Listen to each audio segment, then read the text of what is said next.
Chicago. The delegates at the Democratic National Convention, well, they just completed their roll call. And they have nominated Coach Walz and me to be the next Vice President and President of the United States of America.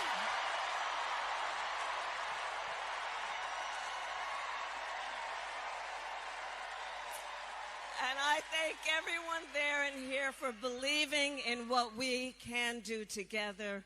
We are so honored to be your nominees. This is a people-powered campaign, and together we will chart a new way forward.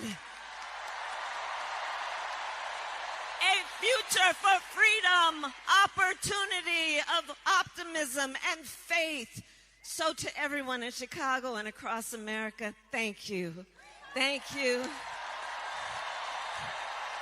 Thank you.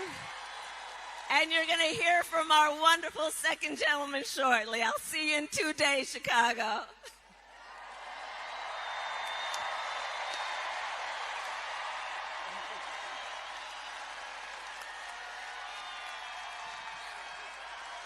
Hey, Milwaukee!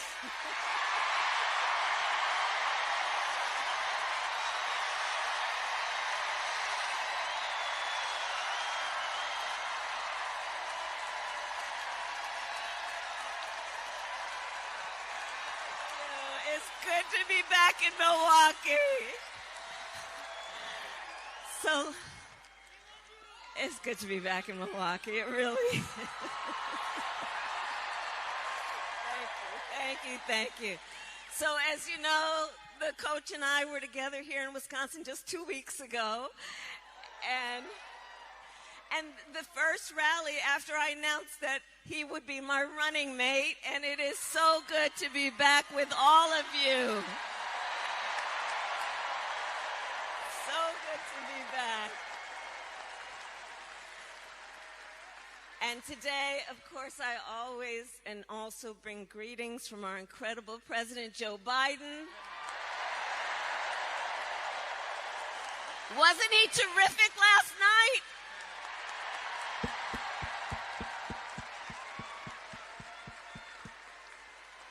And I know we are all deeply grateful for his lifetime of service to our nation. Thank you, Joe.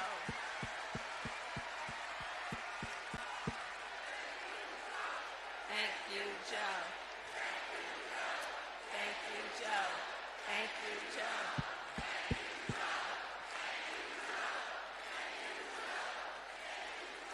So, Wisconsin, we have 77 days until the election. 77 days. And look, we know this is going to be a tight race until the very end. We have some hard work ahead of us. We have hard work ahead of us, but we like hard work. Hard work is good work.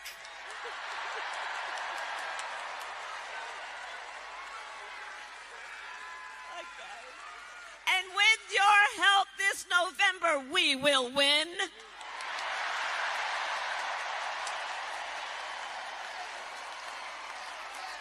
We'll win. We will win. We will win.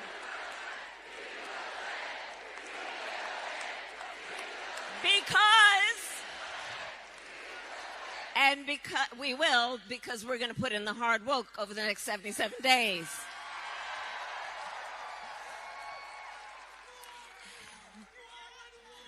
No, we haven't already won. 77 days of work to do, my friends. So listen, make no mistake. As we all know, this campaign is not just about us versus Donald Trump. This is not just about us versus Donald Trump. This is about two very different visions for our nation. One, ours, focused on the future. The other, focused on the past. And Wisconsin, we fight for the future. We fight for the future. We believe in the future. A future with affordable health care. A future with affordable child care. A future with affordable housing and paid leave. That's the future we believe in.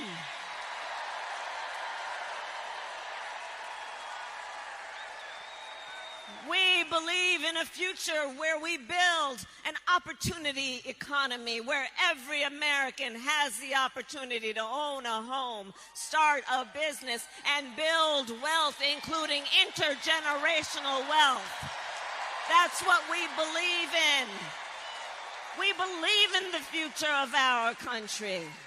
We believe in a future where we lower the cost of living for America's families. And when I am president, I will bring down the cost of groceries by making sure markets are competitive and fair.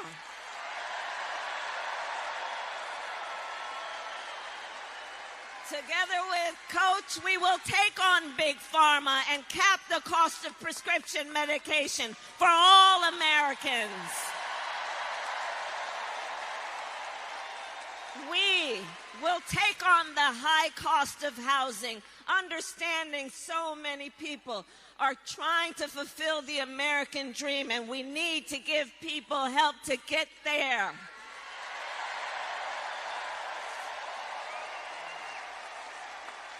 In fact, last week I announced my plan to build millions of new homes and help first-time home buyers with a down payment.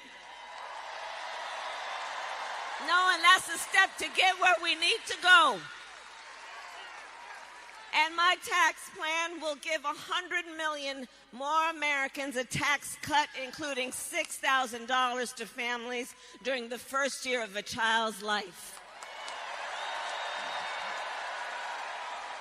That's about help with a car seat, with a crib, with diapers, with baby clothes.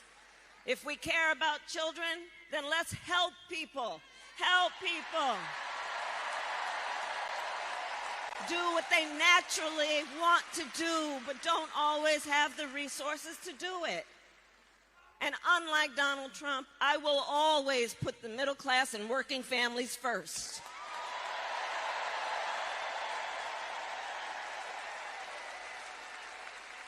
But now we know he has a different plan, Trump, right? Just look at Project 2025.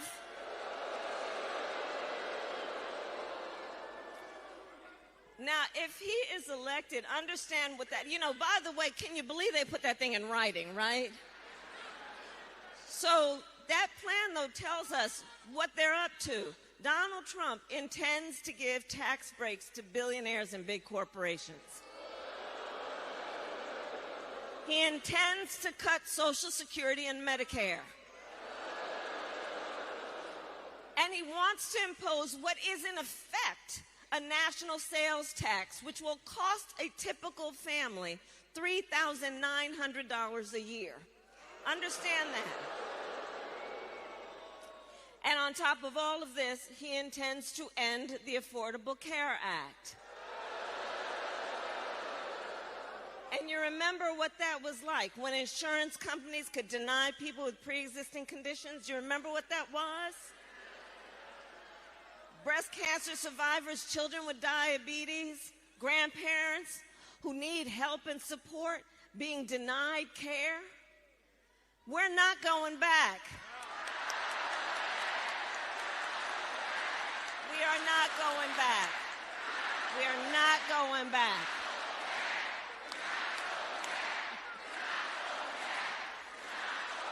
We will move forward. Just like Wisconsin's state motto tells us, forward.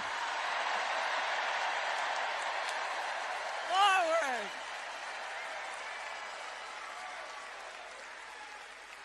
Ours is a fight for the future, and it is a fight for freedom.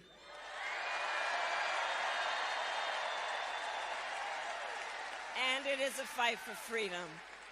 Like the freedom of a woman to make decisions about her own body and not have her government telling her what to do.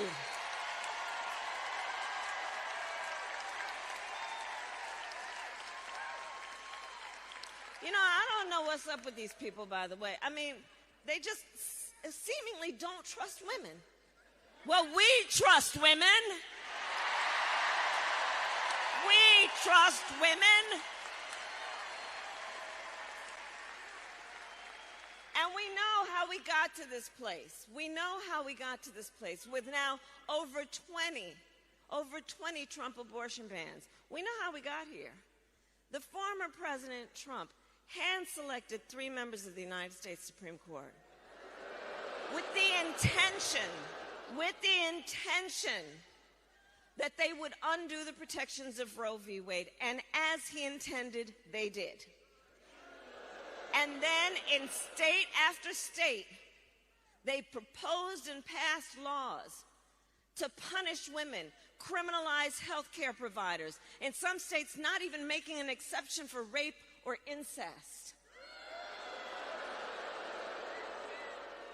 And just yesterday, when he was asked if he has any regrets about ending Roe v. Wade, Donald Trump, without even a moment's hesitation, you would think he would reflect on it for a second, said no regrets.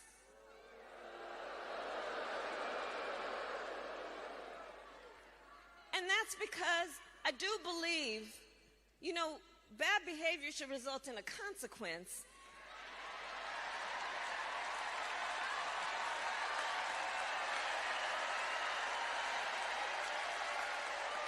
Well, we will make sure he does face a consequence, and that'll be at the ballot box in November. In November. And I promise you, when I am President of the United States and Congress passes a bill to restore the protections of Roe v. Wade, I will proudly sign it into law.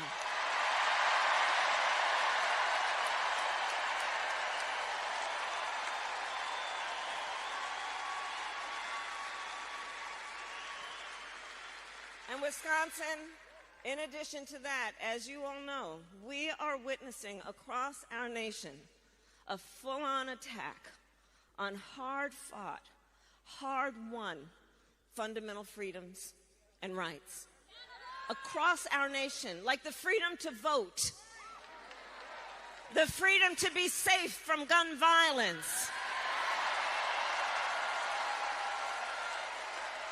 the freedom to love who you love openly and with pride.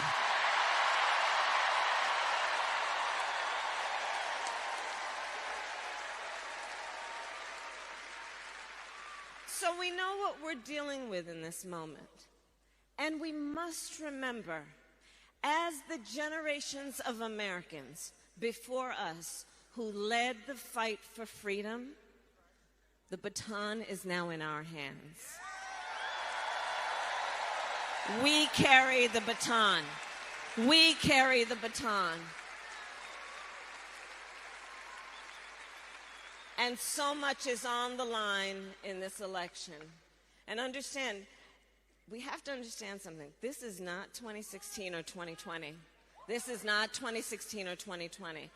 And in particular, the stakes are higher for a lot of reasons, because we know what he does when he's in office, but including that, last month, the Supreme Court of the United States basically told the former president that he will effectively be immune for what he does in the White House. Now think about what that means. Think about what that means, knowing the individual we're talking about. Donald Trump has openly vowed to be a dictator on day one. He has openly indicated his intention to weaponize the Department of Justice against his political enemies.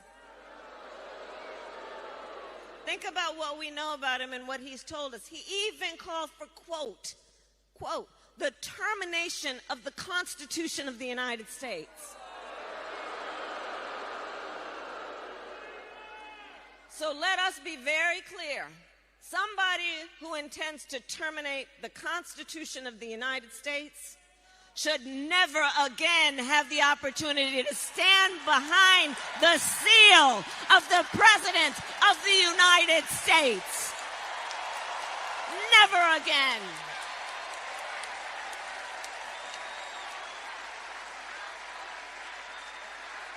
We're not going back.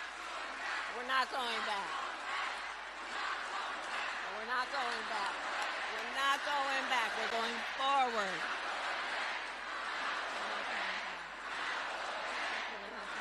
We're not going back. So, Tim just looked at me and said, we're not going back, I think. So, Milwaukee, here's the thing, as you all know, it's why you are here. It's why you have taken the time to be here this evening. It all comes down, I love you back, and it all comes down to this. We're here. Thank you, but yeah, thank you.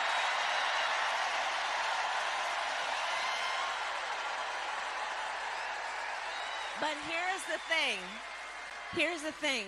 The reason that we are all here together, spending this time together, truly and deeply, is because we love our country. We love our country. We believe in our country.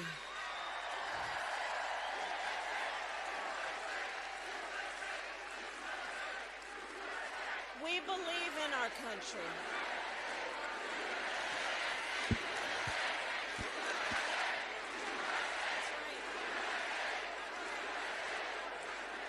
And I do believe that it is the highest form of patriotism, to then fight for the ideals of our country. And that's what we are here to do. And that is how we fulfill the promise of America. The promise of America. And it is that promise of America. We need a medical assistant here. Okay. We need a nurse. We need a medic here, please. Let's make a path. Let's make a path, if y'all don't mind. Just let's make a path to right here. Let's just create a path to right here.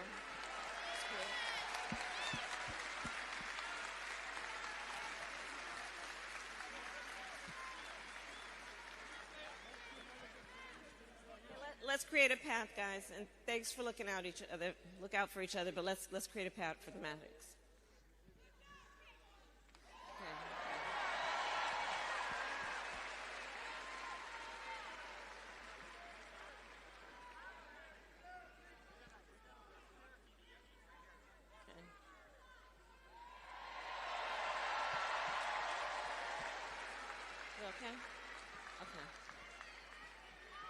Okay. Okay. We're going to be okay. All right. Okay. We're going to be okay. This is who we are, right? This is what we're about, looking out for each other. The thing, we care about each other. You know, it's about truly understanding what love thy neighbor means. It's about, in the face of a perfect stranger, seeing a neighbor, understanding what that love of each other means. It's a big difference between what we're talking about and what's on the other side. So listen, I'll end with this point. The promise of America. The promise of America is what we are fighting for.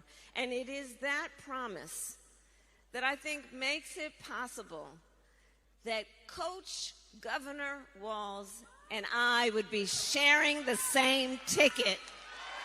Think about that. Think about that. Think about it in the context of the promise of America. Two middle-class kids One born in Oakland, California, to a working mom. The other, a son of the Nebraska Plains who grew up working on a farm.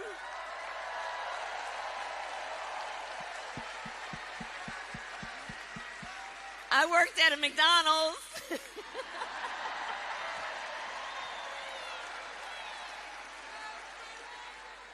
But only in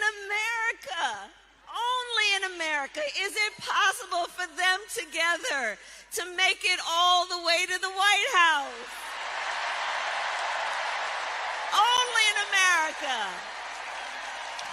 Only in America.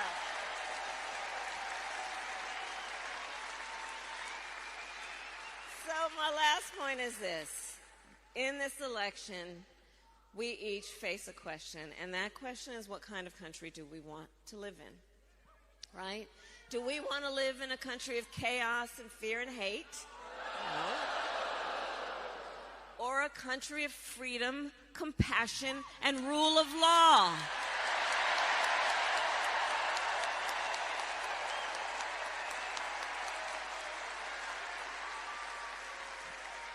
And the beauty of our democracy, listen, the beauty of our democracy is we each have the power to answer that question. Each and every one of us has the power to answer that question. Each one of us. That's our power. The power is with the people.